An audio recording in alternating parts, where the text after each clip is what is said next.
નમસ્કાર મિત્રો, મારું નામ રુચિ છે અને મારી ઉંમર 35 વર્ષની છે. મેં જીવનની અંદર ઘણા ઉતારા ચઢાવા જોયા છે. મારા લગ્ન રીતેશ સાથે થયા હતા. રીતેશ નોકરી કરવા માટે શહેરમાં ગયા હતા. લગ્નના શરૂઆતના દિવસોમાં અમે ખૂબ જ ખુશ રહેતા હતા, પણ જેમ જેમ સમય વીતતો ગયો તેમ તેમ અમારી વચ્ચે દૂરી વધતી ગઈ. હવે રીતેશ મને મળવા એકાદ વાર પણ ગામડે આવતો નહોતો. અમારી વચ્ચે પ્રેમ જેવું કોઈ રહ્યું હતું નહીં. મારી જિંદગી છોકરાઓના અને મારી વચ્ચે રમત થઈ ગઈ હતી.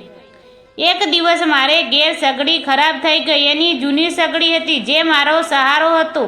નવી સગડી લાવવા મારી જોડે પુરાતા પૈસા નહોતા, એટલે ન છૂટકે મારે મારા પતિને વાતની જાણ કરવી પડી. તેમણે કહ્યું, હમણાં આપણે નવી સગડી લેવી નથી, એટલે હાલમાં તું કારીગર બોલાવીને રિપેરિંગ કરાવી દે, કેમ કે હમણાં હું આવી શકું તેમ પણ નથી. તેની વાત સાંભળીને મારું હૃદય ધ્રુજી ઉઠ્યું. મેં મારા ફ્રેન્ડ જોડે મદદ માગી. તેણે મને એક રિપેરિંગવાળા ભાઈનો કોન્ટેક્ટ નંબર આપ્યો. મેં 2 દિવસ પછી તે કારીગરને ફોન કર્યો અને મારા ઘરે બોલાવ્યો, અને પછી તે મારા ઘરે આવ્યો અને મેં તેને જોયો તો તે ખૂબ જ મસ્ત હતું. તે લગભગ 31 વર્ષની ઉંમરનો હશે. તે ખૂબ જ ગરીબ જેવા કપડાં પહેર્યા હતા અને તેની બોડી પણ ખૂબ જ મજબૂત લાગતી હતી. તેની આંખોમાં એક અલગ જ નૂર દેખાતું હતું. તેણે હસીને બોલ્યો, નમસ્તે ભાભી, હું તમારી સગડી જોવા માટે આવ્યો છું. મેં તેને અંદર બોલાવ્યો. તે અંદર આવ્યો અને તે સગડી પાસે જઈને ચેક કરવા લાગ્યો અને થોડી વાર જોઈને બોલ્યો, આમ કનેક્ટર અને પાઇપમાં પ્રોબ્લેમ લાગે છે. અને પછી તેણે હથિયાર કાઢ્યું. હું તેની બાજુમાં ઊભી બધું જોઈ રહી હતી. તે ખૂબ જ કાળજીપૂર્વક કામ કરતો હતો. તેને 20 મિનિટમાં સગડી ઠીક કરી નાખી. તે જ્યારે કામ કરતો હતો ત્યારે અમે વાતો કરતા હતા. તે મારા બધા પ્રશ્નોના જવાબ દિલ ખોલીને આપતો હતો. જ્યારે તે એના થેલામાંથી હથિયાર માગતો એટલે હું તેને આપતી, તે વખતે તે મારો હાથ એને અડી ગયો, એટલે મને અલગ જ ફિલિંગ આવી ગઈ હતી અને તે મને ત્રાસી નજરે જોઈ રહ્યો હતો. તેને સગડી ઠીક કરી નાખી અને પછી તે ચાલ્યો ગયો, પણ તેની નજર અને તેના શબ્દો મારા વિચારોમાંથી જતા નહોતા. મને આખી રાત ઊંઘ ન આવી અને હું પડખા ફેરવી રહી હતી. બીજે દિવસે ફરી સગડી બગડી ગઈ, એટલે મારે તેને ફરી ફોન કરીને બોલાવવાનું થયું. મેં તેને ફોન કર્યો એટલે તે થોડી વારમાં આવ્યો અને કહેવા લાગ્યો, ભાભી, તમે સગડી ઠીક કરાવીને થાકી ગયા લાગો છો. બધું બરાબર તો છે ને? મેં હસીને બોલી, ના, એવું કંઈ નથી, બધું બરાબર છે ભાભી, તમે ચિંતા ના કરો, હું ઠીક કરી દઈશ. પછી હું તેની માટે ચા લઈ આવી. જ્યારે હું ચા આપતી હતી ત્યારે મારે નીચે નવામાંથી સાડીનો છેડો નીચે પડી ગયો, એટલે મારે તે દેખાઈ ગયા, એટલે તેની નજર ત્યાં આવી ગઈ. પછી કામ પત્યા પછી તે મને સહેલાવા લાગ્યો. હું એકદમ ચોંકી ગઈ. તે મારું મોઢું જોઈ અને મને સોરી બોલવા લાગ્યો અને પછી જતો રહ્યો. પણ આ બનવા પછી મારા અંતરમાં મોટું વાવાઝોડું આવી ગયું અને પછી બીજે દિવસે ગેસનો બોટલ નહોતો તો મેં તેને ફોન કરીને બોલાવ્યો. આજે તે આવ્યો પણ કોઈ બોલ્યો નહીં, પણ તેનો ચહેરો સાફ બોલી રહ્યો હતો. તેની નજર મારી સામે વારંવાર આવતી હતી.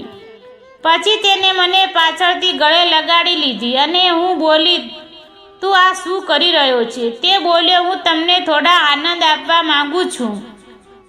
એટલે વખત અહીંયા આવ્યો તેટલી વખત તમને ઉદાસ જોયા છે. શું કારણ છે તમારી ઉદાસીનું? આ સાંભળીને હું વિચારવા લાગી અને મારું મગજ એકદમ ચરકી ચડાવવા લાગ્યું.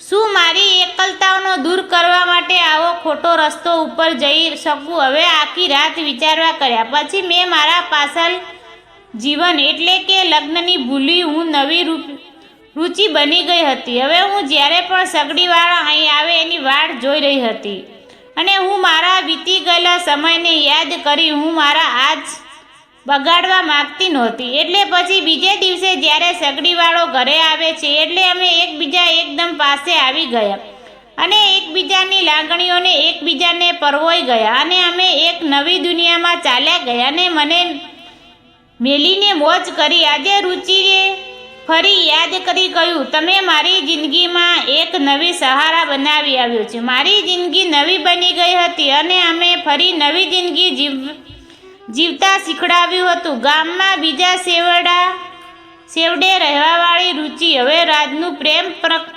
પ્રકરણમાં ફસાઈ ગઈ હતી અને રાજુની ઉંમર લગભગ 31 વર્ષની હતી અને દેખાવમાં પણ સારો હતો.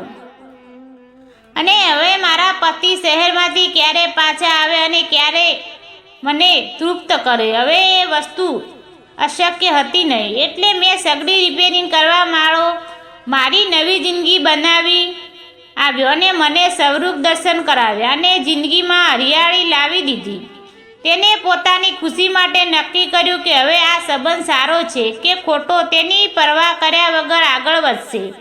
હવે રુચિને સુખીની જરૂર હતી અને તે રાજુ પૂરી કરવા તૈયાર છે. હવે દુનિયા ગમે તેમ કહે પણ હવે આ સંબંધ તો ફાઇનલ આગળ વધવાનો જ છે. પછી ભલે પાછળ જેને જે કહેવું હોય તે કહે. હવે અમે સમાજનો ડર રાખ્યા વગર હવે નવી જિંદગીની શરૂઆત કરી દીધી છે. હા, એના નવા જીવન માટે તેના ફેસલો થોડો અઘરો જરૂર હતો, પણ જિંદગીને નવા મોડ ઉપર લાવવા માટે રુચિને પોતાની જિંદગી બચાવવા માટેની કોશિશ હતી. મિત્રો, તમને આ વાર્તા કેવી લાગી? વાર્તા સારી લાગી હોય તો લાઈક અને સબસ્ક્રાઈબ કરવાનું ભૂલતા નહીં. ફરી મળીશું એક આવી નવી વાર્તાની અંદર. ત્યાં સુધી આવજો અને વિડીયો પૂરો જોવા બદલે તમારો ખૂબ ખૂબ આભાર અને ધન્યવાદ.